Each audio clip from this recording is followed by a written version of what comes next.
अस्सलाम वालेकुम नाज़रीन। मैं हूं एजाज वसीम और आप देख रहे हैं हार्टमेट्स का यूट्यूब और फेसबुक चैनल। नाज़रीन, डायबिटीज़ के जो मरीज़ हैं उनके इलाज का सबसे अहम हिस्सा होता है अपने शुगर लेवल को एक मुतय्यन हद में रखना। मगर देखने में ये आया है कि अक्सर लोग जो हैं वो इससे खाइफ हैं। ज़्यादा से ज़्यादा ये करते हैं कि HbA1c का 3 माह में एक मरतबा टेस्ट करवा लेते हैं, उसके अलावा वो इसको अहम नहीं समझते। इसी सिलसिले में आज हम बात करेंगे कि डायबिटीज़ के जो मरीज़ हैं उनके शुगर लेवल को बाकायदगी से चेक करने की क्या अहमियत है और इस सिलसिले में क्या मुश्किलात पेश आती हैं, उस पर हम बात करेंगे। बहुत पहले पेशाब में ग्लूकोज की मिकदार चेक की जाती थी, जो कि एक आसान तरीका था, लेकिन इसका खर्चा भी कम है और फिर भी ये अब नहीं किया जाता। इसके बारे में बताते हैं। बहुत शुरू में जब शुगर की तशखीस के लिए सिर्फ पेशाब का टेस्ट किया जाता था, तो उस टेस्ट में एक तो यह कि वो क्रम्बल सम था, मुश्किल था।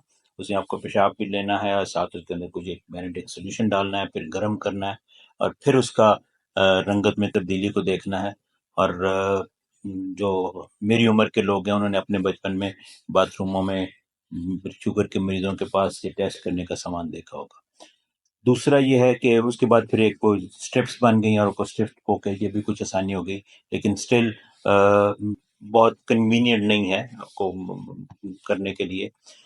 तीसरा ये है कि पेशाब के अंदर शुगर जो है, इसका हम एक कहते हैं urinal threshold, blood sugar level 180 से जब ज़्यादा होगा तो पेशाब में शुगर आएगी और वो चेक हो सकेगी। जबकि शुगर के कंट्रोल के लिए हम ये कहते हैं कि ब्लड शुगर लेवल खाने के बाद का आपका 140 से 160-70 के दरमियान होना चाहिए। तो इसका मतलब ये हुआ कि शुगर में अगर यूरिन आप चेक कर रहे हैं और वो पॉजिटिव है, तो वो स्टिल शुगर के अच्छे कंट्रोल की तरफ नहीं है।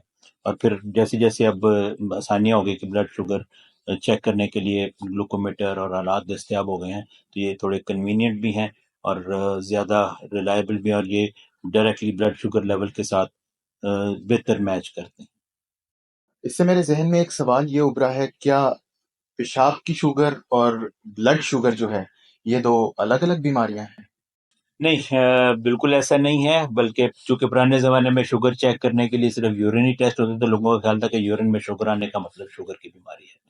असल तो चीज़ है कि ब्लड में शुगर का लेवल बढ़ता है और गुर्दे उसको फ़िल्टर करते हैं। जब वो फ़िल्टर करते हैं तो पेशाब में वो शुगर ज़ाहिर होती है। तो बीमारी एक ही है और असल में ये ब्लड शुगर ज़्यादा है। यूरिन शुगर कोई ऐसी बीमारी नहीं है कि यूरिन में शुगर हो और ब्लड में शुगर ना हो। हाँ, ये ऐसा जैसे मैंने पहले कहा था कि 180 एक कट ऑफ वैल्यू है, जिससे ब्लड शुगर लेवल बढ़ेगा तो गुर्दे उसको फ़िल्टर करना शुरू कर देंगे और एक्स्ट्रा शुगर को निकालना शुरू कर देंगे। और अदरवाइज़ वो जितनी भी शुगर फ़िल्टर करते हैं उसको दोबारा वापस जज़ब कर लेते हैं। तो इसमें बुनियादी तौर पे यही है कि कुछ बीमारियां ऐसी हो सकती हैं जिसको हम रीनल ग्लाइकोसूरिया कहते हैं, कि ब्लड शुगर लेवल तो आपका 130-40 या ठीक ही हो, लेकिन उसके बावजूद यूरिन में शुगर पास हो रही हो, तो इस सूरत में यूरिन शुगर को टेस्ट करना रिलायबल नहीं रहेगा। तो ये बिल्कुल गलत तासुर है कि जी पेशाब वाली शुगर कोई अलहदा बीमारी है और ब्लड वाली शुगर कोई अलहदा बीमारी है। डॉक्टर साहब, उमूमी तौर पर शुगर दिन में कितनी बार चेक करनी चाहिए? इसमें थोड़ा सा फ़र्क हो सकता है कि जो टाइप 1 डायबिटिक हैं उनमें शायद बहुत ज़्यादा शुगर को इंसुलिन के हवाले से और खुराक के हवाले से चूँकि कंट्रोल करना ज़रूरी है, तो उनमें ज़्यादा मरतबा चेक करना ज़रूरी हो। और जहाँ ऐसी सूरत हाल में जब शुगर आपकी लेवल बहुत ज़्यादा फ्लक्चुएट कर रही हो, कभी बहुत ज़्यादा कभी बहुत कम, तो तब भी बार बार करना ज़रूरी है। अमूमी तौर पे एक दफ़ा अगर आप खाली पेट शुगर चेक कर लें और 1 या 2 मरतबा अपने मेन खाने के 2 घंटे बाद चेक कर लें, तो ये आपके पीक लेवल या पैटर्न ट्रेंड बता देती है। इसके अलावा ये भी है कि अगर आपकी शुगर बहुत अच्छा कंट्रोल चला चला आ रहा है और पिछले 3-4-6 हफ्तों से आप देख रहे हैं कि शुगर का पैटर्न ठीक आ रहा है और आपकी जो ग़िज़ा है उसका मामूल भी वही है और आपकी एक्टिविटी का मामूल भी वही है, यानी इस स्टेबल लेवल के ऊपर उसमें कोई तब्दीली आने का इम्कान नहीं है, तो तब आप इसको और कम भी कर सकते हैं कि हफ्ते में 1-2 दफ़ा खाली पेट चेक कर लें और हफ्ते में 1-2 दफ़ा کھانے کے بعد چیک کر لیں تو مناسب ہوگا. لیکن یہ یاد رہے کہ اکثر لوگوں میں کوئی بیماری کی صورت میں یا اس صورت میں وہ شوگر دوائی بھی عموماً چھوڑ دیتے ہیں اور شوگر چیک کرنا بھی چھوڑ دیتے ہیں، حالانکہ بیماری اور سٹریس میں آپ کے ایسے ہارمون ریلیز ہوتے ہیں جو آپ کے شوگر لیول بہت بڑھا دیتے ہیں. تو ان کا خیال ہے کہ چونکہ انہوں نے بیمار تھے، کھایا بھی کچھ نہیں، تو شوگر کہاں بڑی ہوگی، تو شوگر لیول بجائے چیک کرنے کو بہت زیادہ بڑا ہو سکتا ہے. تو بیماری کی حالت میں آپ کو شوگر شاید زیادہ دفعہ چیک کرنی پڑے، بہت لیول اوپر نیچے ہو رہا ہے تو زیادہ دفعہ چیک کرنی پڑے. ٹائپ 1 والوں میں ممکن ہے کہ زیادہ چیک کرنی پڑے. تو ورنہ ایک دفعہ خالی پیٹ اور 1 یا 2 مرتبہ کھانے کے بعد ہفتے میں 1-2 بار ضرور کرتے رہیں. آپ کے مشاہدے کے مطابق مشورے یا ہدایات کے مطابق شوگر چیک نہ کرنے میں کیا دشواریاں حائل ہیں؟ اس میں 2-3 دشواریاں. سب سے زیادہ تر لوگوں کو تو ایک سوئی کی چبھن کا خوف، کہ وہ سوئی کے چبھنے سے لگنے سے ڈرتے ہیں، ان کا خیال ہے کہ خون ضائع ہوتا ہے. دوسری جو رکاوٹ ہے وہ شاید اس کی کاسٹ ہے، کہ خاص طور پہ ہمارے ملک میں جہاں پر کہ تمام خرچہ مریض کو خود ہی برداشت کرنا ہوتا ہے. اب ایک ایوریج اسٹرپ کی قیمت جو شوگر چیک کرنے کے لیے گھر پہ چیک ہوتی ہے 25 سے 30 روپے ہے، اور اگر ہم اسے کہیں کہ اس کو دن میں 3 دفعہ چیک کرنی ہے یا 4 دفعہ چیک کرنی ہے تو 100 روپیہ روز اور مہینے کا 3000 روپیہ تو ہمارے ایک عام ایوریج آدمی کی بساط میں نہیں ہے. اور اسی طرح سے اگر ہم کہیں کہ وہ جا کے لیبارٹری سے چیک کروا لیا کرے تو لیبارٹری میں بھی اگین آنا جانا اور وہاں پہ سیمپل دینا، پھر سیمپل میں وہ 5-7 cc بلڈ کا نکالنا، تو یہ سارے ایسے جیسے کہتے ہیں کہ فیکٹر ہیں جن کی وجہ سے اکثر مریض خائف ہوتے ہیں یا ان کی کاسٹ کم ہے. ہاں اگر کوئی ایسا سسٹم ہو جائے کہ ان مریضوں کے لیے کوئی سپورٹ سسٹم ہو جائے اور ان کو کوئی بہت مناسب قیمت کے اوپر کوئی سبسیڈائز کر کے اسٹرپس مل جائیں.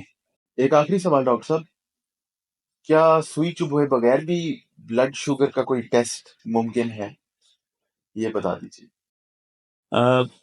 ایسی چیزیں اور کچھ آلات دستیاب ہیں کہ جس میں آپ ایک سینسر ہے جس کو آپ یہاں پہ اٹیچ کر لیتے ہیں اور وہ آپ کی جلد کے نیچے جو ہلکا سا سینسر ہے جو آپ کا جلد کے نیچے جس کو ہم انٹرسٹیشل فلوئڈ کہتے ہیں اس کے اندر شوگر کا لیول چیک کرتا ہے، اور اس کی جو انفارمیشن ہے وہ اپنے بلوٹوتھ کے ذریعے یا وائی فائی کے ذریعے یا تو موبائل ایپ کو یا کچھ سینسرز کو دیتا ہے.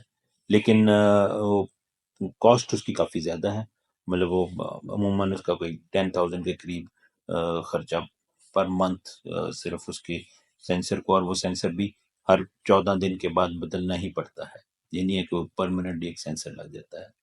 باقی کچھ اشتہاری طور پہ ضرور ہیں کہ جی آپ موبائل کے ساتھ فنگر ٹچ کریں اور شوگر لیول آ جائے گا، تو اس کے کوئی سائنٹیفکلی پروون ڈیٹا نہیں ہے کہ وہ ایپس اس طرح سے ریلائبل ہیں کہ نہیں ہے. تو میرا خیال ہے کہ ہمارے جیسے ملک کے لیے جہاں پر کہ شوگر اتنی زیادہ ہے اور بہت سے لوگ ایون اس کا علاج افورڈ نہیں کر سکتے، صرف اس کے لیے اس طرح کی کانٹینیوس گلوکوز مانیٹرنگ کا جو لفظ استعمال ہوتا ہے اس کے لیے مطلب اس کا فائدہ یہ ہے کہ آپ جب چاہیں سینسر کو قریب رکھ کے اپنی شوگر چیک کر سکتے ہیں، اور اس کے حساب سے آپ اپنا کھانا اور انسولین یا اس کی ڈوز کو ایڈجسٹ کر سکتے ہیں. آپ کو یہ بھی پتہ چل سکتا ہے کہ آپ نے کیا کھایا تھا اور اس سے آپ کی کتنی شوگر کتنی دیر میں بڑھی. تو اس کے فوائد اپنی جگہ پہ، لیکن کاسٹ ایک ہنڈرنس ہے، اور اس کا مشورہ ہم عام طور پہ ٹائپ 1 ڈائبیٹک میں ریکمینڈ کرتے ہیں کہ وہ اس طرح سے شوگر اگر مانیٹر کریں تو ان کی انسولین اور خوراک کی ڈوز ایڈجسٹ کرنے میں آسانی ہو سکتی ہے. ناظرین، اگر آپ کو ڈائبٹیز اور آپ کی یہ نشست پسند آئی تو ویڈیو کو لائک اور شیئر کرنا مت بھولیے گا، اور چینل کو سبسکرائب ضرور کیجیے گا. اپنا خیال رکھیے. بہت شکریہ.